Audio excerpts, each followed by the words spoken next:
aí, a hora do ungido, com o pastor Paulo Messias.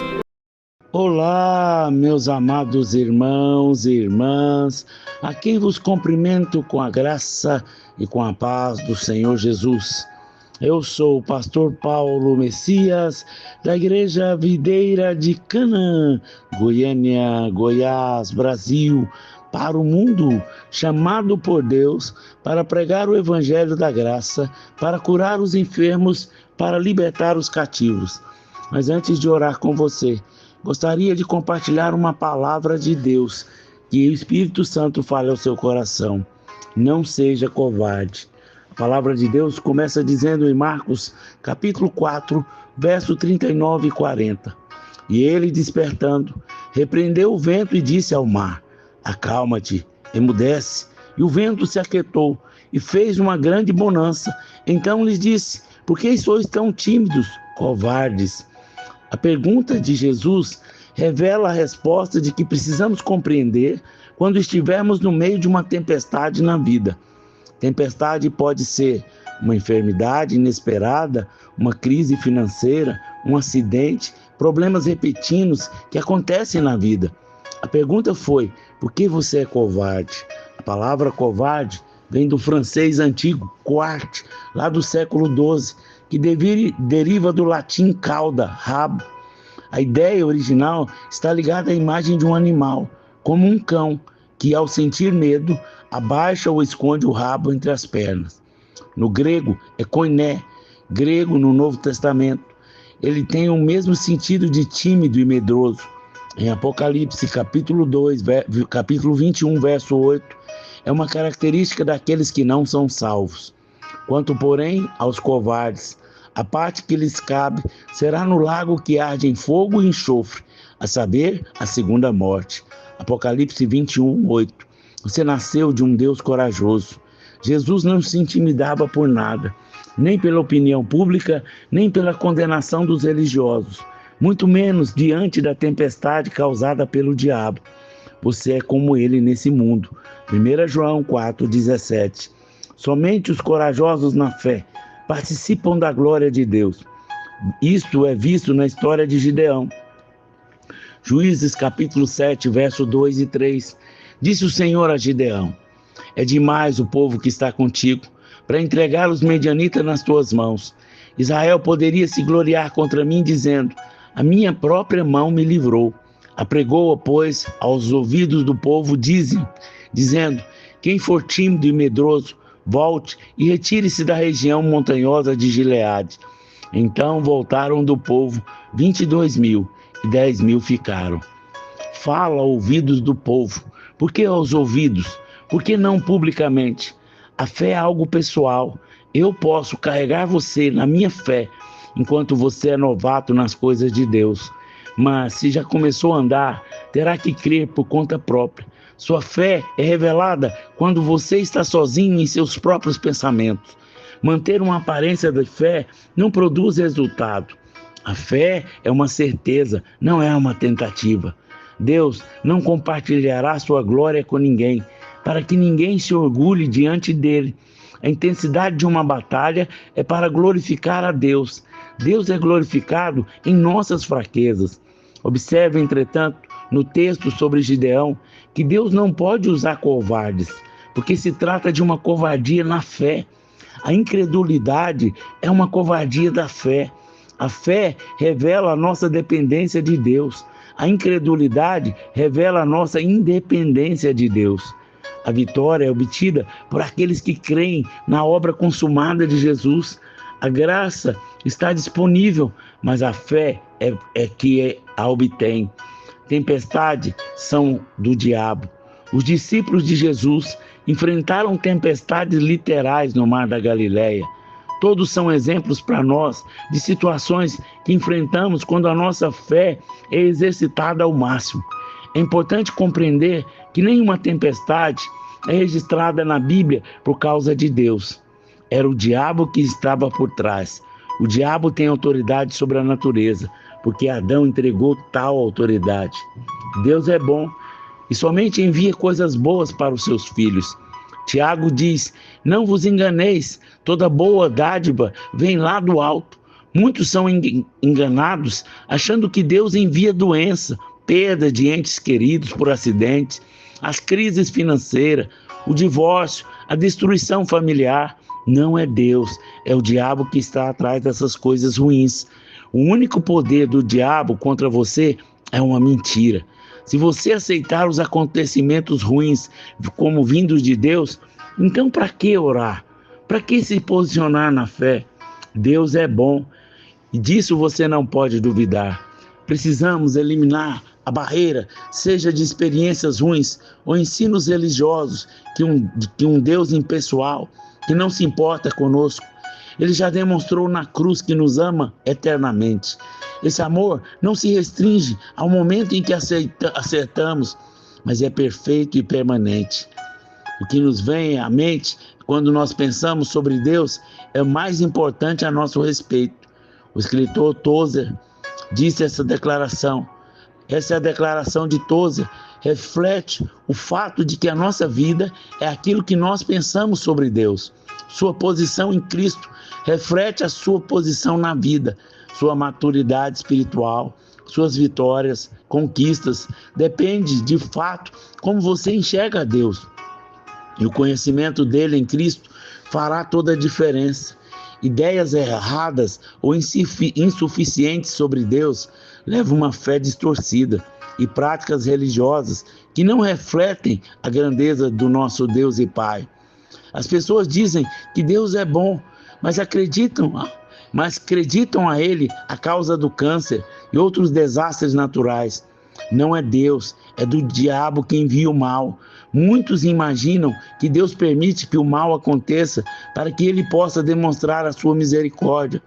Isso seria semelhante a eu quebrar a perna do meu filho apenas para demonstrar o meu consolo e o cuidado na sua cura. Veja como Jesus descreve o Pai. Qual entre vós é o homem que, se porventura o filho pedir pão, lhe dará pedra? Ou se pedir um peixe, lhe dará uma cobra? Ora, se vocês que são maus sabeis dar boas dádivas aos seus filhos, quanto mais o vosso Pai, que está no céu, vos dará coisas boas aos que pedirem. Mateus capítulo 7, do verso 9 ao 11. Pare e pense um pouco. Quanto mais, e não quanto menos, peça e receba em nome de Jesus. Tempestades surgem para impedir você de chegar ao destino profético. Jesus repreendeu a tempestade e o vento, porque era algo espiritual. Caso contrário, prejudicial, enquanto os discípulos tentavam controlar o barco. Você não pode negligenciar a guerra espiritual que te cerca. Há demônios ao seu redor, tentando impedir o propósito divino em sua vida. Problemas que não são batalhas. O problema é desconhecer as estratégias do inimigo. A tempestade no mar da Galileia eram comuns devido à geografia. Os ventos quentes do deserto se encontravam com os ventos frios da montanha e bum, tempestade à vista. Eu acredito que os discípulos pensaram, essa é mais uma daquelas. Talvez Pedro gritou, vamos em frente, posicione-se a velas, pegue os remos, vamos lá. Mas de repente perceberam que o seu melhor conhecimento não os tirava do problema e a coisa ia de mal a pior. Para eles era mais uma tempestade no mar. Jesus era uma oposição maligna. Tempestades surgem mesmo quando estamos na vontade do Pai. Jesus mandou os discípulos atravessarem para o outro lado do mar. Eles estavam debaixo da vontade de Deus. Eles estavam cumprindo o ministério. Eles estavam em linha com os céus. Mesmo assim, a tempestade surgiu. Quando os problemas surgem, tendemos a duvidar que estamos no lugar certo, fazendo coisa certa. É provável que alguns discípulos pensassem, por que tivemos que fazer essa viagem? Não pense que você tem problema porque você está fora da vontade de Deus. Você está liderando a célula fielmente, cheio de alegria, mas a tempestade vem. Pessoas que você investiu seu tempo vão embora sem dar um tchau. Pessoas que você ama estão se afundando no pecado. São tempestades. Nesse momento surgem pensamentos tais como: vou deixar a liderança, estou cansado de tudo isso, não vale o esforço, é melhor cuidar de mim, da minha família. Parece que Deus não se importa, parece que Ele está dormindo, porque Ele não faz nada. Essas interrogações são armas eficientes do diabo. Afinal, assim ele conquistou o poder da humanidade, colocando dúvida na mente de Eva. Você vence a tempestade na qual consegue descansar. Os discípulos tinham estratégias. Jesus tinha a ousadia da fé. Jesus dormia no barco, no travesseiro, porque ele sabia quem ele era. Você vencerá a tempestade da vida, se souber quem você é em Cristo. Nos 3 relatos do Evangelho está escrito que os discípulos perguntaram uns aos outros: quem é este que até o mar, o vento e o mar obedece? Falta de conhecimento de quem é você em Cristo roubará a vitória no meio da tempestade. Se você recebesse um cheque de 1 milhão e não conhecesse o caráter da pessoa que lhe deu, você somente descansaria quando o cheque fosse depositado e o dinheiro entrando na sua conta, certo? Por outro lado, se você estiver absolutamente seguro do caráter da pessoa que te deu o cheque, você celebra antes de possuir, você descansa. Você conhece a Jesus? Você conhece o Pai? A fé é firmada no conhecimento de Jesus e na palavra revelada. Conhecimento gera fé. Provai e vede que o Senhor é bom. Salmo 34, verso 8. Tenho que comer de Jesus o suficiente para saber que Deus é bom. Na velha aliança, o conhecimento não transformava as pessoas. Os principais sacerdotes e escribas responderam prontamente que o Messias nasceria em Belém. Porém, não foram com os magos. Tinham conhecimento intelectual, mas não espiritual. Na nova aliança, o conhecimento é interior, está no espírito, não apenas em nossa cabeça. Mero conhecimento intelectual não produz vida. Intimidade gera, é da associação da palavra mais o espírito que a vida é gerada. Como podemos, pastor, aprofundar no nosso conhecimento de Deus? Primeiro, devemos crer em tudo que está escrito e fazer da palavra divina a nossa autoridade suprema. Segundo, devemos aprender a orar, a reconhecer a Deus em todos os nossos caminhos, conhecê-lo através da oração respondida ou não respondida. A falta de resposta revela a necessidade de conhecimento. Ter a resposta prontamente pode impedir o nosso crescimento no conhecimento de Deus. Quem é esse? O problema nos ajudam a conhecer mais a Deus. Os discípulos perguntaram uns aos outros: quem é esse que até o vento e o mar lhe obedecem? Eles não sabiam que Jesus tinha um poder sobre a natureza? A tempestade trouxe esse conhecimento. Você igualmente não conhece o Jeová Jireh, se não estiver no meio de uma crise financeira. Você não conhecerá o Jeová Rafá, o Deus que cura, se não estiver no meio de uma enfermidade. Jesus operava através do conhecimento do Pai. Eu não faço nada que eu não tenha visto o Pai fazer. Sua obra da fé é alicerçava o conhecimento do Pai em sua ação. As declarações dos discípulos e as declarações de Jesus. Jesus é o maior mestre. Ele nos ensina sempre a confiar. A fé é o caminho escolhido por Ele para o nosso descanso. A fé exige que nós achegamos ao fim de nós mesmos. Foi assim com Abraão, com Jacó, com Moisés e tantos outros. Enquanto não chegaram ao fim da confiança em suas habilidades, Deus não pode operar milagres. Veja as declarações em meio às tempestades. Mateus 8, verso 25 e 26. Mas os discípulos vieram acordá-lo, clamando: Senhor, salva-nos, pereceremos. Perguntou-lhes então Jesus: por que sois tão tímidos, homens de pequena fé? Lá em Lucas capítulo 4, verso 24 e 25. Chegando a ele, despertaram dizendo: Mestre, mestre, estamos perecendo. Então lhes disse: onde está a vossa fé? Lá em Marcos capítulo 4, verso 38 e 40. Mestre, não te importa que perecemos? Pois por que sois tão tímidos? Como é que não tendes fé? Observe as declarações de Jesus, que a fé é uma medida, um lugar, uma expressão. E tal fé opera no conhecimento do amor de Deus. A fé atua pelo amor. Os discípulos estavam preocupados e admirados, porque Jesus não fazia nada. A conclusão foi: Ele não se importa conosco. Porque pensamos que Deus não se importa conosco, porque sofremos tempestade e no meio dela parece que Ele está dormindo. Por essa razão, Ele permite tais circunstâncias. Se Ele é realmente bom, por que sofremos assim? Duvidar que somos amados é a mais intensa forma de incredulidade, porque quando não confio no amor de Deus por mim, eu não consigo ter fé.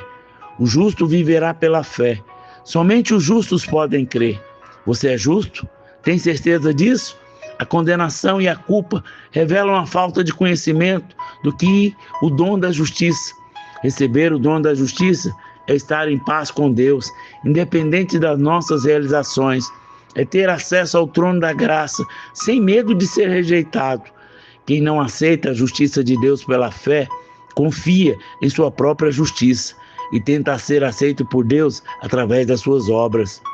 Precisamos descansar no fato que a nossa justiça é Cristo. Fé e medo não coexistem. Se tenho receio de Deus, não o aproximo, não consigo adorá-lo. Lá em Isaías 49, verso 15 e 16. Acaso pode uma mulher esquecer do filho que ainda a mama, de sorte que não se compadeça do seu filho no seu ventre? Mas ainda que viesse a se esquecer dele, eu, todavia, não me esquecerei de ti. Eis que na palma das minhas mãos te gravei. Nos céus, veremos as mãos perfuradas de Jesus, como memória eterna do seu grande amor por nós, demonstrado na cruz. Deus prova o seu amor por nós pelo fato de ter Cristo morrido na cruz. Veja que a tempestade enchendo o barco, os seus ventos fortes, rajadas de água, não foram capazes de despertar Jesus do sonho, mas o clamor dos discípulos prontamente o despertou. Aleluia! Jesus está com você nessa tempestade. Confie em sua presença. Ele sempre importa. A medida da fé. Fé tem medida, tem tamanho. Nós recebemos uma medida de fé. Durante a nossa jornada, a fé tem que crescer. A fé cresce quando conhecemos Jesus como palavra viva. A fé pequena baseia nos sentidos naturais, nos fatos e acontecimentos que são reais. A fé não nega o fato. A fé pequena desconsidera a presença de Jesus, a dúvida do seu amor. A fé pequena é covarde, tímida, não conhece o poder do nome de Jesus, não sabe quem ele é. A fé pequena é porque não é usada. Jesus disse que a fé cresce quando nós falamos a figueira, quando nós falamos a montanha. A fé grande é a fé que se alicerça apenas na palavra de Deus, sem evidências físicas. O centurião romano disse para Jesus: apenas diga uma palavra e o meu criado viverá. Jesus se admirou do tamanho dessa fé. A fé grande é demonstrada pela mulher Ciro-fenícia, que disse: os cachorrinhos comem das migalhas que caem da mesa dos filhos. A mulher compreendeu que apenas as migalhas de Jesus, desperdiçadas pelos filhos, era suficiente para ela, para o seu milagre. Era uma fé menor de Deus. Você possui uma medida de fé. Romanos capítulo 12, verso 3, está escrito: pense com moderação, segundo a medida da fé que Deus repartiu a cada um. Deus repartiu uma medida de fé para cada filho. Pense de acordo com ela. Interessante que a palavra moderação no grego é uma preposição e significa em, até, para dentro, em direção, entre. Creio que Paulo estava dizendo: pense dentro da fé que você possui. Ou seja, você tem uma medida de fé. Pense de acordo com ela. Seus pensamentos devem estar dentro da área da fé e não da dúvida. Use a fé que você tem e ela crescerá. Declare aquilo que você é capaz de crer, sem ver ou sentir. Não seja covarde diante das tempestades. O lugar da fé A fé está no coração e na boca. A fé não está na razão. Você não tem fé porque tem um QI elevado. Você tem fé no coração, no homem interior. A fé invisível é a prova das coisas que nós não vemos. Eu não preciso ver com os olhos naturais, nem sentir o corpo. Eu preciso considerar o meu interior. O coração é um depósito de sementes em forma de palavras e imaginações. Quando Deus formou o homem, em Gênesis a palavra formou. A raiz da palavra é imaginação. No seu coração, pode imaginar o milagre. Pode ver as migalhas curando. Pode ver a palavra curando. Pode ver o seu negócio prosperando na bênção de Deus. Então formou o Senhor Deus, o homem do pó da terra. Gênesis 2:7. Paulo combateu o bom combate, guardou a fé. Provérbios diz, sobre tudo que se deve guardar, guarda o seu coração. A fé está dentro de você. Não olhe para os acontecimentos, olhe para o autor da fé, Jesus. Sua fé crescerá à medida que você considerar Jesus e não seus problemas. Em vez de afirmar, eu não vejo mais solução, olhe para Jesus. Ele é a porta de escape. Ele é a única provisão dos céus. Pedro saiu do barco porque recebeu uma palavra de Jesus. Mas ao andar sobre as águas, ele tirou os olhos de Jesus e começou a afundar. Jesus prontamente o socorreu. Jesus jamais deixará você perecer. Pedro teme, medo, porque olhou para a tempestade. A fé será mantida se continuarmos olhando para o lugar da fé, que é Cristo. A expressão da fé. Os discípulos paralisaram. Eles fizeram tudo o que sabiam, apenas não usaram a fé que tinham. Em primeiro lugar, ore. Em primeiro, declare. Ao surgir qualquer sintoma, declare a palavra de cura e não de medo. Ao enfrentar desafio, declare a sua fé. A fé expressa pelo aquilo que você diz. Gritamos socorros, não gritamos a fé. Expresse a sua fé. Considere os feitos de Deus. Ele é o mesmo, ele não mudou. Quando nós louvamos em meio à tempestade, expressamos a nossa fé. A última tempestade. Os discípulos enfrentaram outra tempestade, registrada nos evangelhos, lá em Marcos 6, do 47 ao 51. Ao cair da tarde, estava no barco no meio do mar, e ele sozinho em terra, e vendo em dificuldade a remar, porque o vento era contrário. Por volta da 4ª vigília da noite, veio ter com eles, andando sobre o mar. Eles, porém, vendo andar sobre o mar, pensaram tratar-se de um fantasma e gritaram. Mas logo lhes falou e disse, tende bom ânimo, sou eu, não temais. E subiu para o barco, para estar com eles, e o vento cessou. O novo conhecimento de Cristo. Na primeira tempestade, eles conheceram que Cristo tinha autoridade sobre ela. Eles agora conhecem que Jesus anda sobre as águas do mar, no meio da tempestade. É um nível maior. Jesus nem precisou repreender a tempestade, bastou reconhecer a sua presença no barco. Uma nova revelação de Cristo. Eles conheceram o Eu Sou. O Eu Sou que criou todas as coisas. O Eu Sou a ressurreição, a vida. Eu sou o pão vivo que desce dos céus. Eu sou o Senhor dos senhores. Aleluia! Cada prova, cada tempestade, mais conhecimento de Jesus. Tende bom ânimo. Em outras palavras, tenha coragem, não temas. O medo vem quando não conhecemos o Eu Sou. Jesus é absolutamente toda a resposta de Deus para qualquer necessidade em nossa vida. O Evangelho de Mateus acrescenta algo sobre a atitude de Pedro, lá em Mateus capítulo 14, do verso 28 ao 32. Se és tu, Senhor, manda ir ter contigo por sobre as águas. E ele disse, vem. E Pedro, descendo do barco, andou por sobre as águas e foi ter com Jesus. Subindo ambos para o barco, cessou o vento, e os que estavam no barco o adoraram, dizendo, verdadeiramente és filho de Deus.